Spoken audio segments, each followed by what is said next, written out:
Alright, so this weekend I played a game called Stanley's Parable, the deluxe edition, and I had the rare occasion of experiencing something that happened in 2013 today. And it's kind of crazy that I was able to go this long without playing that game, but it's part of my resurgence, right? I want to get back into playing video games. I want to get back into understanding storytelling and why games happen. And while I was playing the game, Stanley's Parable, the main purpose or the value of the game was to explain that control is a figment of your imagination. Everything we do and everything we want to do or don't do, too afraid to do, isn't to our chagrin or to our betterment. It's the process. And the process will continue to fulfill itself whether you want it to or not. And whether you're able to catch the wave and ride it on in or crash, you should always know one thing for sure. Whether you make the wave or crash, another one is coming. And what you're doing at this current time will dictate if you're prepared for the next big wave. So, today, let's talk about why the US game spending fell 15%. And is it true that games today are actually worse off?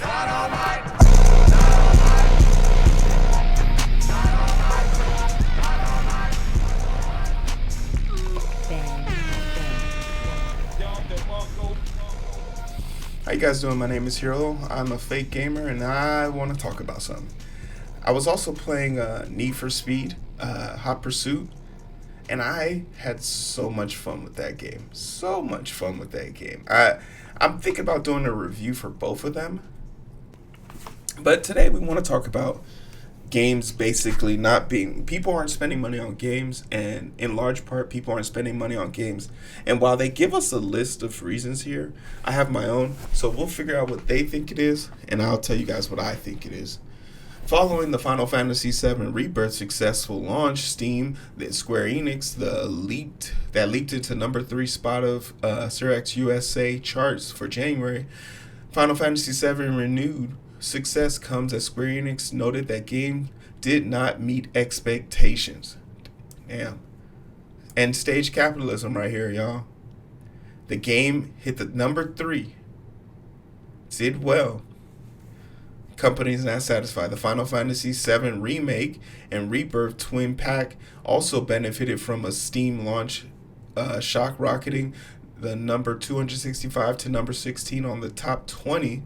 Call of Duty Black Ops 6 maintained its top spot overall, also ranked number 1 on PlayStation individual charts and number 2 on Xbox Series X/S.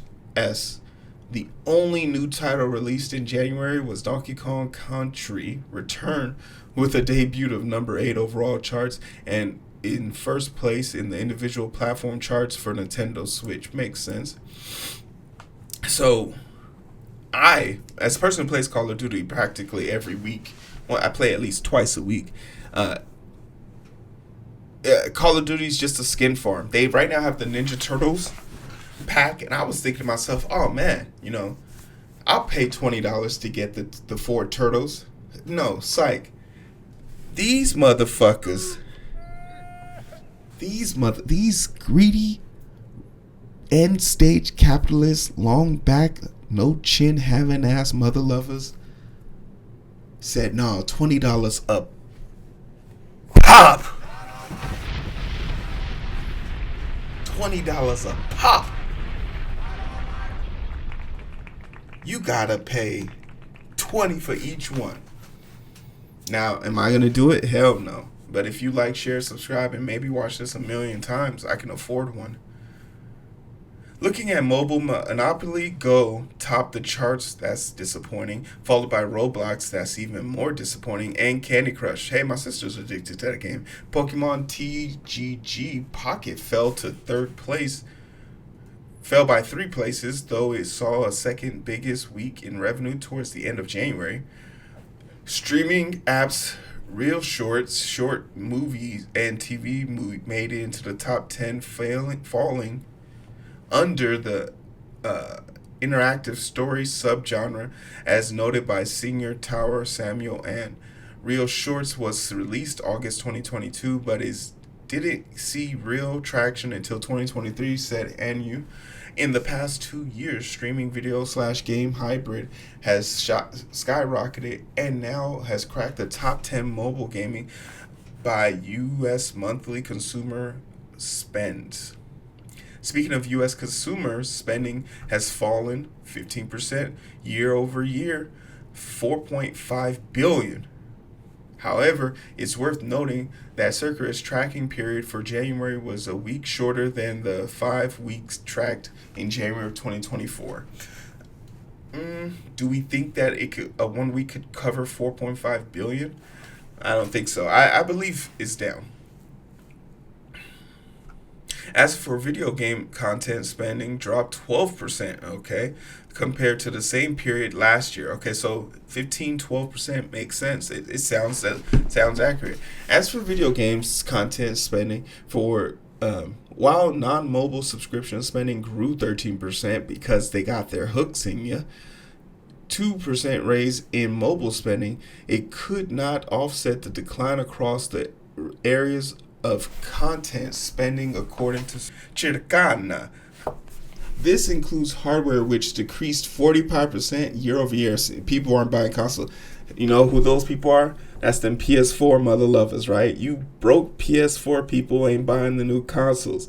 And they try to sell that PS5 Pro like that was going to make a difference. People is broke. The lowest January total is 131 million in January 2021. Damn. There was a sale decline across all platforms, PS5 falling 38%, Xbox falling 50%, Switch falling 53%. Sheesh. Best games. So these are 20 games, the 20 best games out right now. Let's see how many I've played. I've played 1. I've played 2. Marvel Spider-Man, Call of Duty, Sonic, Helldivers. Astro Boy is literally free on the PlayStation. Number 12, haven't played it. Mario Party, Dragon Ball Z, Sparking. I'm an anime fan. Thought the voice acting was atrocious. Didn't buy. Crew, UFC, Takes Two. I've played none of these games. Now, the reason why I think some of these games are down, the reason why I think a lot of these games are down is quite simple. The economy is in the shithole, guys.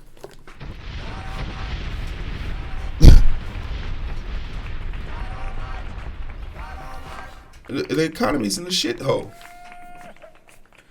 People are broke, job numbers are down, and the people are struggling. Eggs cost $12. You can't buy video games when eggs cost $12. I'm sorry.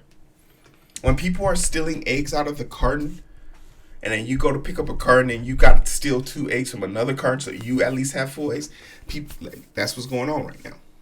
People are selling 3 eggs for 5 at the bodega. But here's the catch, right? Another thing, it was an election year. And traditionally during an election year, games don't do well. If you check the track record on this, you'll see the standings reflect this. During election years, games just don't well. And the reason why games don't do well during the election year is because of they satanic panic, or aka the games make people violent. Specifically, back before the pandemic, that was huge during that election season, making people think that video games were the reason why people were so violent, instead of the fact, they had access to unlimited amounts of guns. But hey, that's neither here or there. We're not a political channel. But really, during election years, governors, state senators, regulators, lawmakers, everyone makes games a focal point for attacking. And game industries have to spend a lot more time and money and energy lobbying to make sure their games can continue to be the cash cows they are versus that. So that's one thing for sure.